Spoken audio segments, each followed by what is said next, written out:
Chapter 3.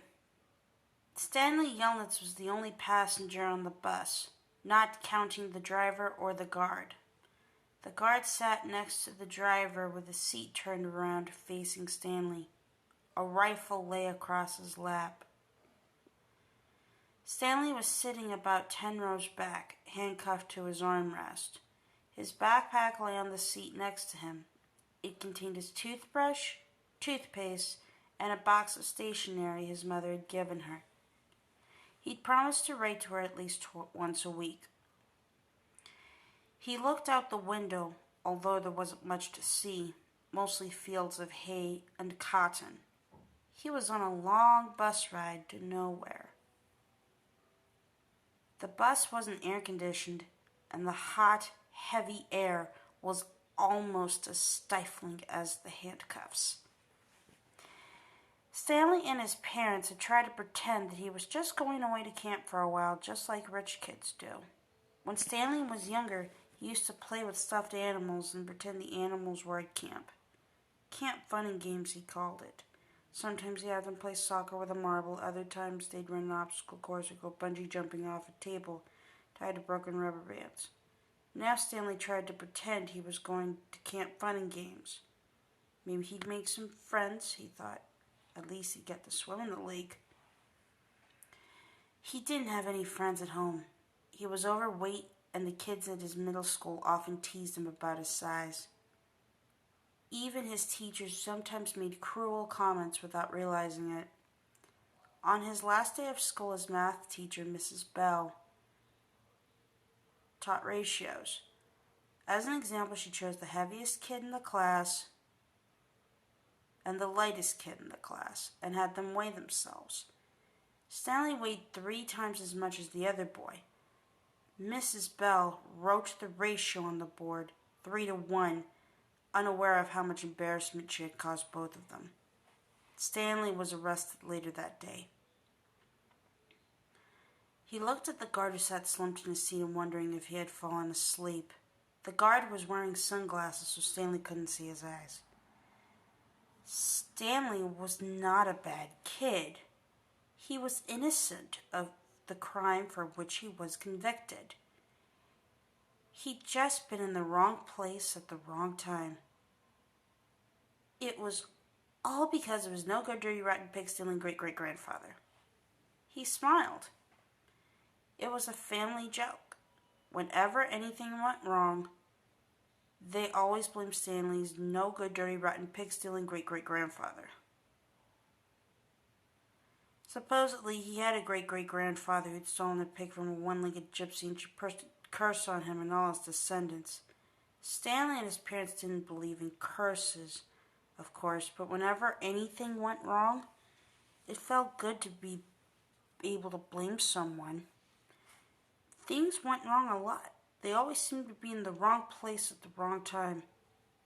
He looked out the window at the vast emptiness. He watched the rise and fall of a telephone wire. In his mind, he could hear his father's gruff voice softly singing to him. If only the woodpecker sighs, the bark on the tree was just a little bit softer, while the wolf waits below, hungry and lonely. He cries to the moon, if only, if only. It was a song his father used to sing to him. The melody was sweet and sad, but Stanley's favorite part was when his father would howl the word moon. The bus hit a small bump and the guard sat up instantly alert. Stanley's father was an inventor. To be a successful inventor, you need 3 things: intelligence, perseverance, and just a little bit of luck. Stanley's father was smart and had a lot of perseverance. Once he started a project, he would work on it for years, often going days without sleep. He just never had any luck.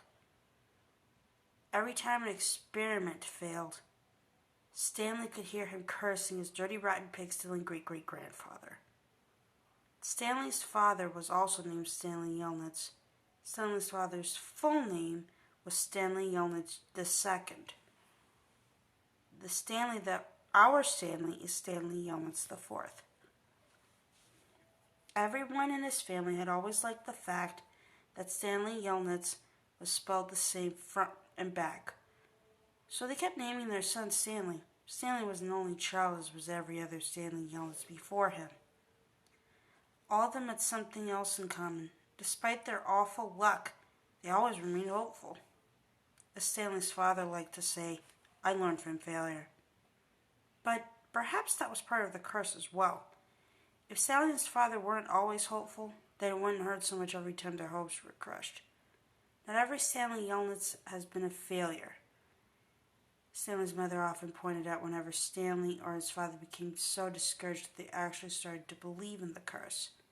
The first Stanley Yelnats, Stanley's great-grandfather, had made a fortune in the stock market. He couldn't have been too unlucky.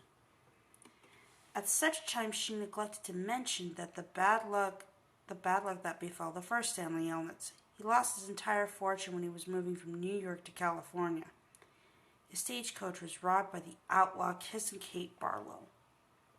If it weren't for that, Stanley's family would now be living in a mansion on a beach in California.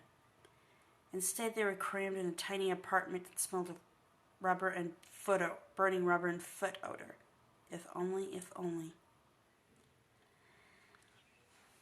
The apartment smelled like dirt because Stanley's father was trying to run away to recycle old sneakers. The first person who finds a use for old sneakers, he said, will be a very rich man. It was the latest project that led to Stanley's arrest. The bus ride became increasingly bumpy because the road was no longer paved.